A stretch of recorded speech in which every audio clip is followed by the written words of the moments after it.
In the 12th century, the vast Mongolian steppe was not a unified nation. It was a brutal, lawless expanse, home to a mosaic of constantly warring nomadic tribes. In this unforgiving world, alliances were as fleeting as the wind.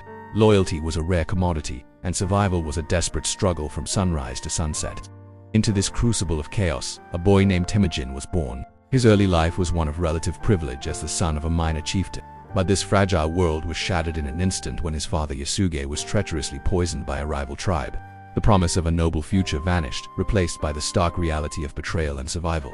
In a devastating act of betrayal that would define his early years, his own clan, fearing the burden of a leaderless family, abandoned him, his mother Holan, and his siblings.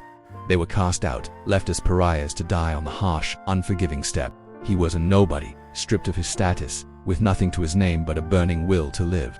For years, his life was a relentless cycle of hardship. He was hunted by his father's enemies, lived in abject poverty, and was even captured and enslaved, forced to wear a wooden stock that served as a constant, humiliating reminder of his powerlessness. But these immense trials did not break him. They were the very forge that tempered him. They transformed a desperate outcast into a brilliant, ruthless, and intensely charismatic leader. Through sheer force of will, a strategic genius born from necessity, and a series of brutal but decisive battles, he began the impossible task of uniting the fractured tribes. He drew followers not through birthright but through strength and a vision of a unified Mongol people. In the year 1206, at a great assembly he was proclaimed Genghis Khan, the universal ruler of all the Mongols. The outcast had become a king. Genghis Khan didn't just unite a people, he reforged them from a collection of warring tribes into the most disciplined, feared, and effective military machine the world had ever seen. He created an engine of conquest that would redefine the very concept of warfare and change the course of history. The ultimate weapon in this new Mongol arsenal was the horse archer. From childhood, every Mongol male was a master horseman and a lethal archer, skills honed by the necessities of a nomadic hunting lifestyle. On the battlefield, this dual expertise made them an almost unstoppable force. They possessed the incredible ability to fire a hail of arrows with pinpoint accuracy while galloping at full speed. They could even twist completely around in the saddle to fire backwards during a feigned retreat, a devastatingly effective tactic known as the Parthian shot.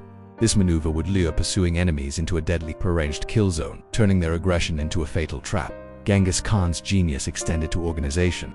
He structured his entire army based on a simple but brilliant decimal system. Soldiers were organized into units of 10, 100, 1,000, and 10,000. This created an unbreakable chain of command and enforced iron discipline. The punishment for retreating without orders was absolute, death for the entire unit of 10, ensuring that every man stood his ground. But perhaps their greatest and most fearsome weapon was psychological warfare. Genghis Khan's policy was simple, clear, and terrifying. Surrender unconditionally, and your city and its people will be spared. Resist, and you will face total, merciless annihilation. This wasn't just a threat. It was a promise he kept time and again. Cities that dared to resist the Mongol horde were often wiped from existence. Their walls were torn down, their buildings burned to the ground, and their populations were systematically massacred. The chilling stories of this utter destruction spread like wildfire, carried by the few who were deliberately allowed to escape. Future cities, paralyzed by the terror of this reputation, often surrendered without a single fight. Crucially, Genghis Khan revolutionized his army's command structure. He promoted generals based on merit, skill, and loyalty alone, completely disregarding the traditional systems of noble bloodlines and tribal affiliation. This created a fiercely loyal and unbreakable fighting force, where the most capable men, not just the best-born, led the charge. With his united and terrifyingly disciplined army, Genghis Khan unleashed a storm of conquest upon the established world. His first major campaign turned south, targeting the wealthy and powerful empires of China. He set his sights on the Jin dynasty in the north, beginning a conflict that would last for decades. The Mongols were not just primitive nomadic horsemen, as their enemies often mistakenly believed. They were brilliant military strategists and masters of siege warfare. They quickly learned from their conquests, forcing captured engineers from China and Persia to build and operate advanced siege weapons like massive trebuchets, battering rams, and sophisticated catapults, allowing them to breach the walls of even the most fortified cities. After a grave diplomatic insult from the Shah of the Khwarezmian Empire, who executed Mongol envoys, Genghis Khan turned his armies west in a cataclysmic campaign of revenge. In one of the most rapid and destructive invasions in history, the Mongol horde utterly destroyed the Khwarezmian Empire, one of the largest and most powerful states in the Islamic world, forever altering the landscape of Central Asia. The scale of his conquests was staggering.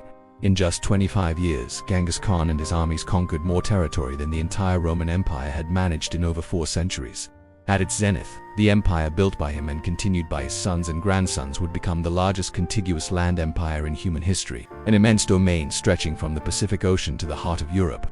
He had started as an outcast, a boy with nothing. By the end of his life, he had transformed the world.